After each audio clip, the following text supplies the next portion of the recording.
आखिर ताजमहल की जमीन किसकी है? ये चर्चा आज पूरे देश में शुरू हो गई है और इस चर्चा को जन्म देने वाली हैं जयपुर की पूर्व राज परिवार की सदस्य और बीजेपी सांसद दिया कुमारी। आज एक बयान में उन्होंने स्पष्ट किया कि शाहजहां ने ताजमहल की जो जमीन है उसका अधिग्रहण किया था, जबकि वो जमीन जयपुर के राजा मानसिंह की थी। इस पूरे बयान में कितनी सत्यता है, इसी को समझने के लिए हमारे साथ मौजूद हैं इतिहासकार डॉक्टर आनंद शर्मा जी। उनसे बात करते हैं। सर, एक नई बहस शुरू हो चुकी है कि आखिर ताजमहल और ताजमहल की जमीन किसकी है। ये नई बहस लगती होगी, लेकिन ये बहुत पुरानी बहस है।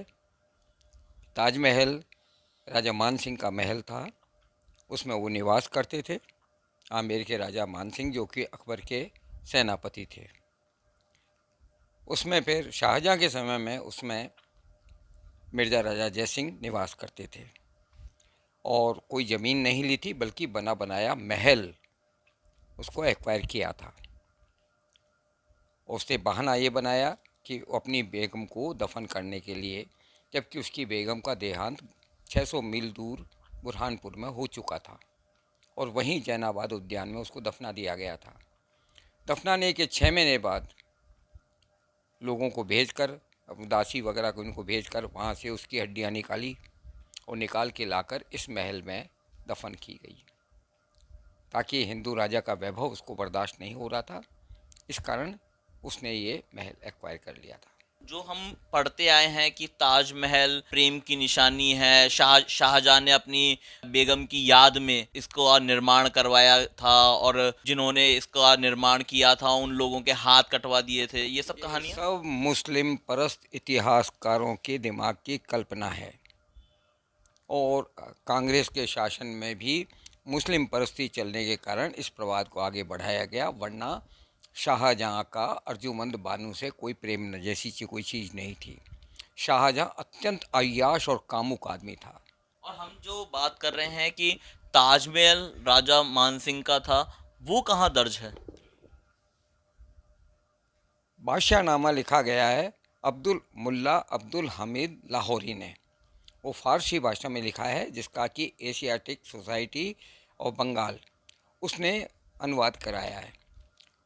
उसमें ये स्पष्ट रूप से 430 या कोई ऐसे पृष्ठ पर स्पष्ट रूप से लिखा है कि बेगम के उन अस्थियों को वहाँ से लाकर आगरा में मान सिंह के महल में दफनाया गया।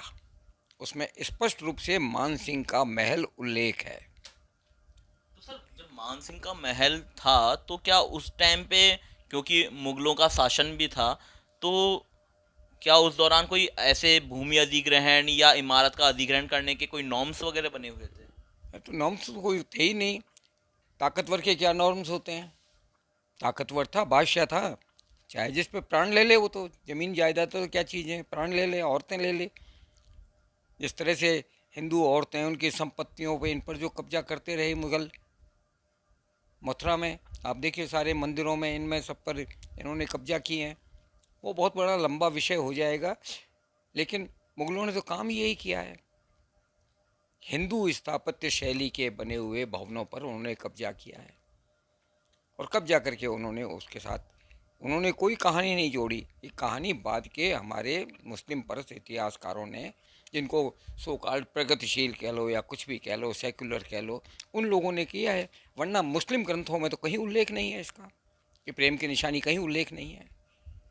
आप बताइए, इतना भव्य भवन बनाने का उल्लेख शाहजहाँनामा में तो होना चाहिए ना, लेकिन शाहजहाँनामा में कहीं उल्लेख नहीं है।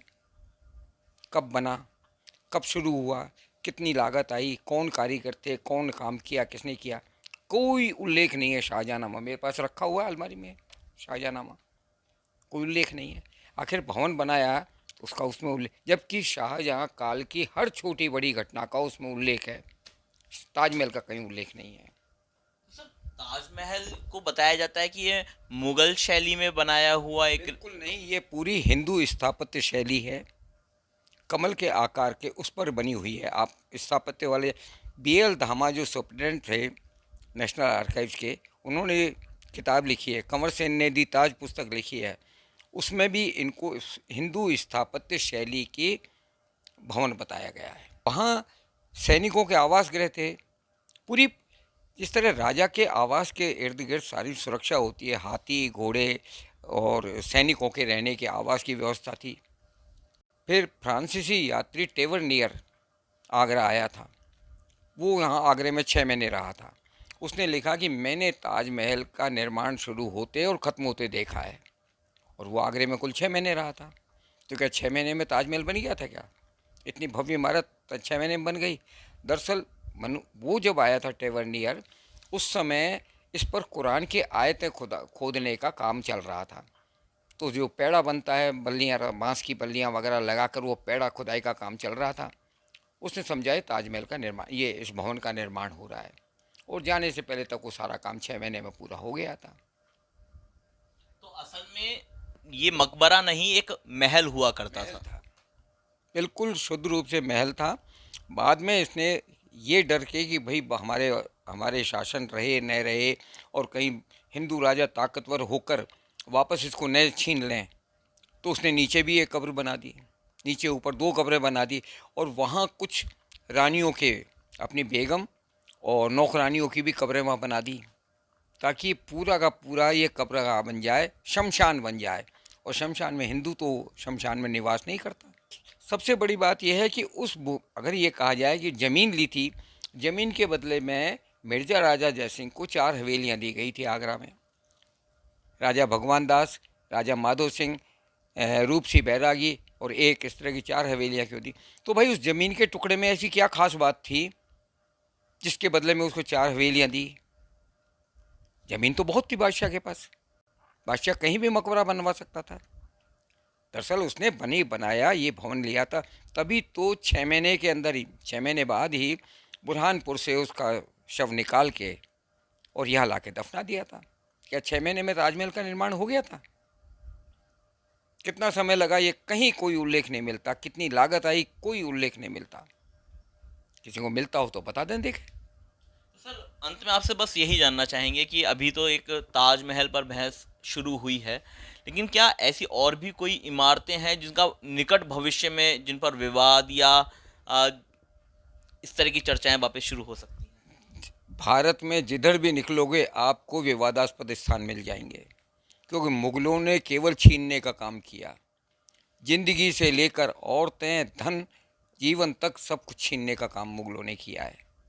बड़ी अत्याचारी कौम थी, और चूंकि बुत परस्तों को नष्ट करने के लिहाज से आए थे मुगल क्या, मुस्लिम जहाँ से जब से आए हैं तब से अब तक देख लीजिए, यहाँ कत्लो गारत की है, हमारे हिंदू मंदिरों को नष्ट किया है, इनमें जो अपार संपदा थी उनको लूट कर ले गए हैं, और इतिहास को विकृत करने में हमारे ये सो-कॉल्ड प्रगतिशील इतिहासकारों ने बहुत बड़ा योगदान दिया है। तो ये तो भी ढेर सारे स्थान हैं, लाल किला ले लो, चाहे आगरे का ले लो, चाहे दिल्ली का ले लो, ये हिंदू राजा के बनाए हुए हैं। पूरा इतिहास लंबा चौड़ा है। कुतुब मीनार देख लो, चाहे आपके काशी विश्वनाथ का तो चल ही रहा है। ये तो चौड़े धाड़े ही दिखाई दे रहा है कि औरंगजेब ने उसको तोड़वा के अपना कब्जा किया था। कृष्ण जन्मभूमि देख लो। आखिरकार ये सवाल का जवाब दो कि आखिर मस्जिद मंदिर के पास ही क्यों बनी? मस्जिद को कहीं अपनी अलग जगह बननी चाहिए। राम मंदिर को भी अपनी मस्जिद बनानी तो अलग क्यों नहीं बनाई? मंदिर पर ही क्यों बनी? स्पष्ट दिखाई दे रहा है। बिल्कुल, ऐसे कई सवाल हैं जो भारत के इतिहास में दफन हैं। इसी दफन इतिहास में से एक सब्जेक्ट निकल करके आया है ताजमहल का, जिस पर फिलहाल पूरे देश में चर्चाएं तेज हो चली हैं। सहयोगी विजेंद्र के साथ अंकुर जाकर, ईटीवी भारत, जयपुर।